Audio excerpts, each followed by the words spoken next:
Senator Gillibrand is with us now. Senator, good morning to you.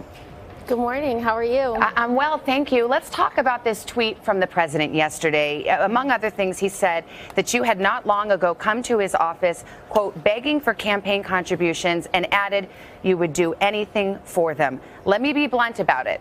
Did you interpret that tweet as a sexual reference, that you would trade sexual favors for campaign cash? Is that what the president was saying about you?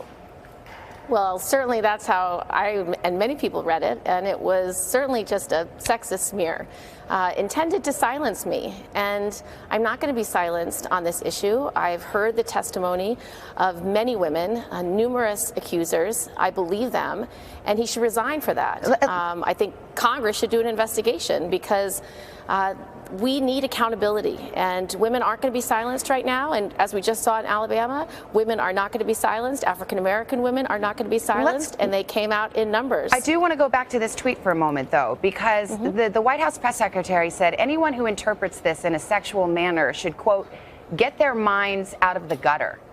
Is your mind in the gutter if you took it that way? No.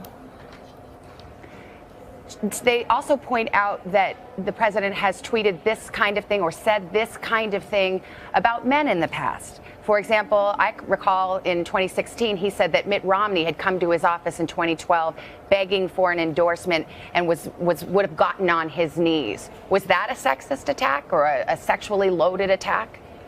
I don't know. I can just tell you, the president's trying to certainly silence my voice on this issue of these allegations against him, and he's often berated women and made them feel that they cannot be heard as well. And what I'm seeing today and what this election of Doug Jones is about is a statement by particularly women, African-American women, and the African-American community coming out and saying we are going to vote our values.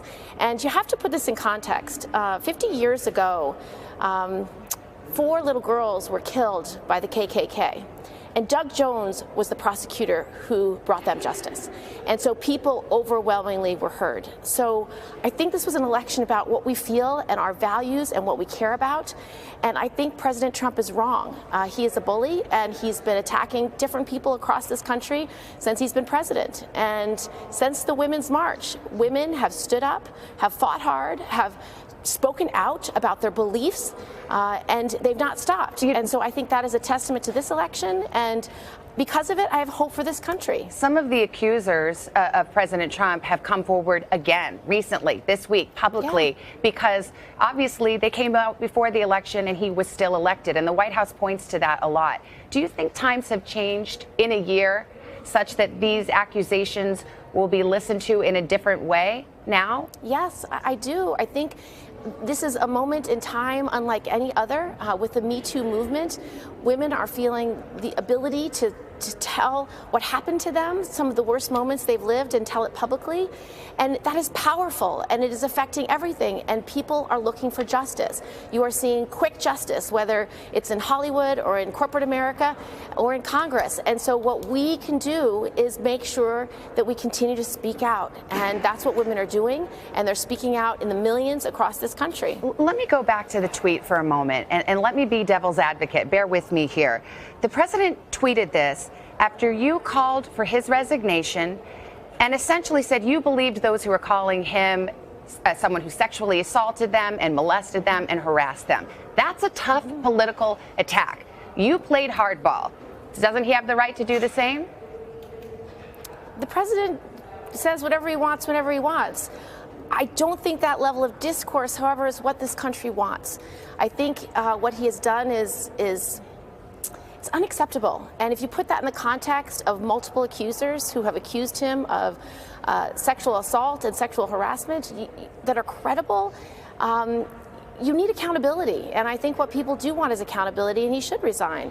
And if he's unwilling to, Congress should investigate. That's our job, oversight and accountability. And I think the American people want this. I think they want a country that they are proud of. And I think that's what this election was about, the fact that people wanted to vote for their values and what they care about.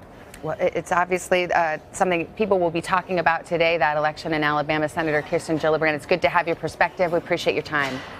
Thank you. Thank you. Hello, Today fans. Thanks for checking out our YouTube channel. Subscribe by clicking that button down there and click on any of the videos over here to watch the latest interviews, show highlights, and digital exclusives.